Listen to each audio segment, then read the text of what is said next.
Okay, so great question from a syndicate member today. Basically, he's asking, what's the standard formula for a TV film track? Like when you're going to produce, let's say, a whole album full of songs for a music library, what is the structure supposed to look like? Is there supposed to be a change up every 4 bars, every 8 bars?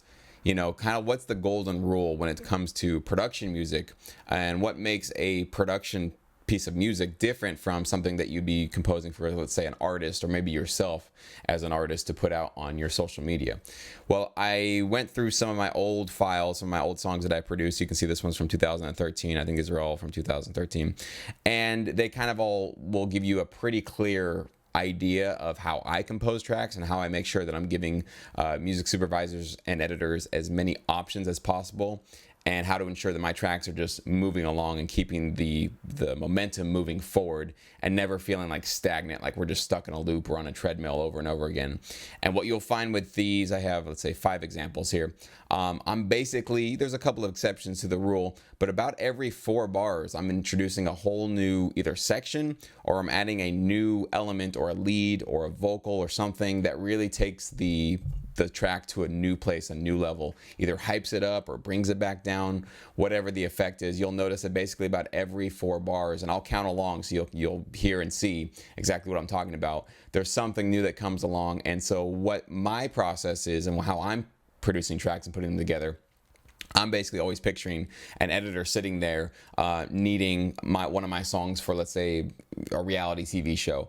Well, I'm going to give them very distinct parts in 1, 2, or 3 minute long track. So every 4 bars, they could loop that over and over again if they just need, I need an extra 30 seconds of that cool build-up section. Great, they can just loop up my build-up section as long as they need to get them into whatever scene they need. But this hopefully will clear up that confusion as far as how you should be structuring your tracks when you're composing specifically for the TV film licensing business, okay? So the first one, these are all trap step kind of metal songs that I did. I think actually mostly trap, not so much metal actually. But I'm gonna just count along and you'll see exactly what I mean. So every 4 bars or so, something new will come. So let's take a listen.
So you get the idea. Every 4 bars, there's something new happening, right? There, even in that buildup, which lasted for, I don't know if it was like 16 bars or something, every 4 bars in that buildup was unique and distinct and different. So that's one example. Let's go on to the next one.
obviously the exception to the rule there is the hooks are actually 8 bars. But the reason why they're not going to just have something new happening is because it's like completing the melodic phrase that I wrote for that hook. So again, it's not a hard and fast rule where every 4 bars something new has to be included or a new section has to start.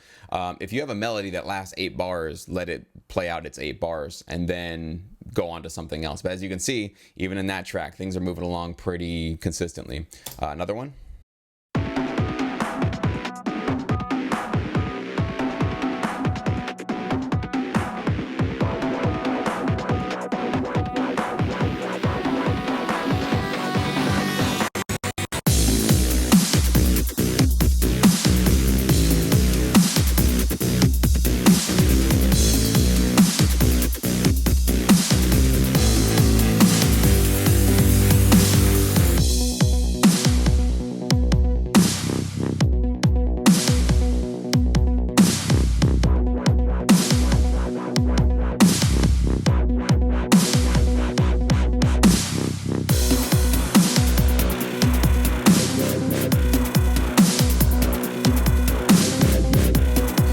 Even in that one, even though it's a small minor leads thing that comes in, or maybe just a growl synth that comes in, it's definitely different and building tension towards something else. So these don't have to be massive changes that happen every 4 bars, but just adding tiny little elements, maybe a shaker even, just puts the track and the section into a new vibe moving forward. 2 more here.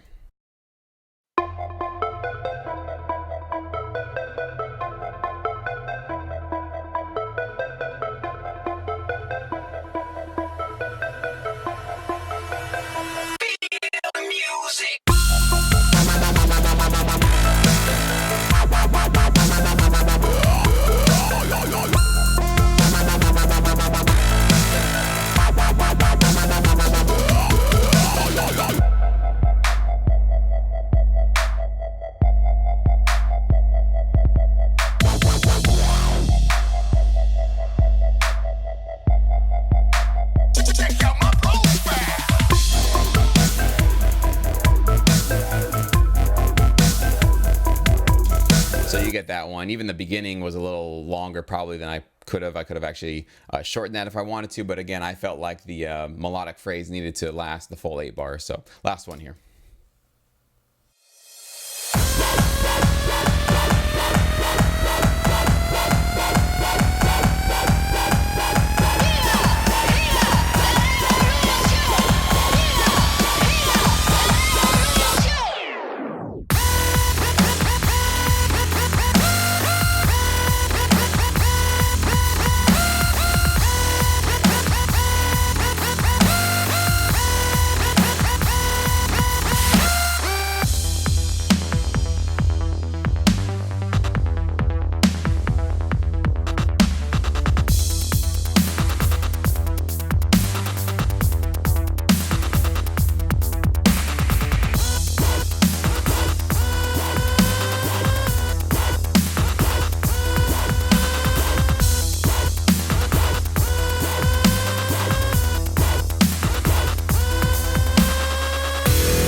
So you get the idea there. So hopefully that gives you sort of the idea that I tend to strive for. And it's kind of funny, I never really consciously sat down and said, all right, when I compose this song, I'll make sure that I switch things up every 4 bars.